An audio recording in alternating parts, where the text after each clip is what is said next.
Hey guys, this is an update to that experimental seed potato I put in this bag of just leaves.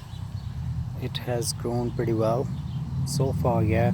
Plenty of leaves, some bit yellow, maybe because there, w- there were no fertilizer added, but they're pretty green too. Maybe it's just because of the heat we had. So far, it seems it has grown good.